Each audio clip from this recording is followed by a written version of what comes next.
अजित पवार जेव्हा विमानात बसले आणि मुंबईहून बारामतीकडे टेक ऑफ केलं तेव्हा त्यांनी दिवसभर असलेल्या कामाचा आणि निवडणुकीच्या सभांचा विचार केला असेल.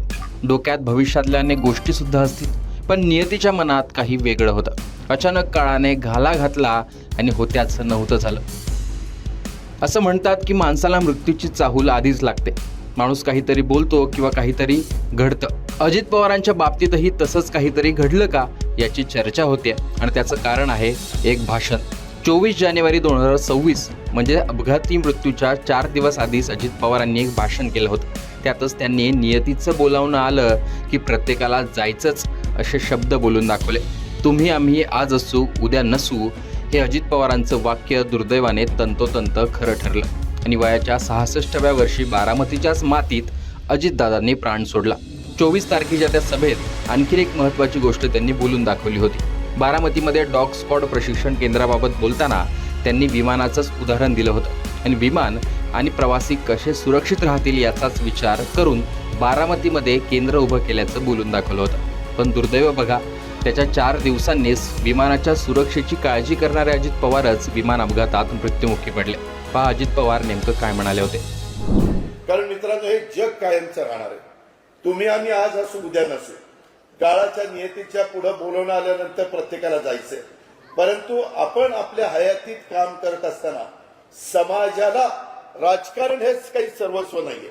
राजकारण हे होत असतं. राजकारण निवडणुका संपल्यानंतर विसरायचं असतं. पण ज्याच्यातनं त्या भागामध्ये आर्थिक सुबत्ता येणार आहे ते पाहिलं पाहिजे ना. आज हा माझा कन्हेरीचा परिसर मला आठवतोय. आज आता आमचे काही सहकारी आपल्यात हयात नाही. मग अकबर मुल्ला असेल किंवा आमचा दत्तूमाळी असेल, ही दोघेही माझ्याबरोबर माझ्या मोटरसायकलवर असायचे. कितीतरी जुन्या लोकांनी पाहिलेलं. आणि या ठिकाणी माळावर आम्ही फिरायचो, सगळ्या काही गोष्टी करायचो. अनेकदा काय काय आपण सगळ्यांनी केलं हे आपण पाहिलेलं आहे. वेगवेगळ्या समाजांनी त्रास दिल्यानंतर कशा पद्धतीनं आपण ती भूमिका घेतली. तो काळ होता, तो काळ गेला. आता ग्रीनरी आली. आता इकडं कुत्रा असा प्राणी आहे, श्वान म्हणजे डॉग इंग्लिशमध्ये त्याला म्हणतात. त्याच्यामध्ये कुठं चोरी झाली तर त्याला आपण तो वास देतो आणि तो माग काढतो की कुठं चोरटा गेला. तो गाडीमध्ये बसला तर तिथपर्यंत जाऊन तो हुंकतो ते सगळं. अशा प्रकारचं ट्रेनिंग मोठे मोठे पंतप्रधान, राष्ट्रपती, परदेशातली मोठी लोक, VVIP वगैरे सगळे येतात. त्याच्याकरता ते कुत्रे अशा पद्धतीनं त्यांना डॉग स्क्वॉड प्रशिक्षण द्यावं लागतं. ते करण्याकरता आपल्या तिथं भोजूबाईला 94 कोटी रुपये खर्च करून काम चाललंय. तुम्ही म्हणाला अजित पवारला येड लागले काय 94 कोटी कुत्र्याला कुठे खर्च करतात? अरे बाबा, तशा पद्धतीनं ट्रेनिंग. ते कुत्रे जर उद्याच्याला कुणी सांगितलं की विमानात बॉम्ब ठेवलाय, ते येतं, ते हुंकतं आणि जर बॉम्ब असेल तर ते सांगतं बॉम्ब आहे, चेक करून देतं. नसेल तर नाही म्हणून सांगतं. त्याच्यामुळे विमान सुरक्षित पुढे जातं.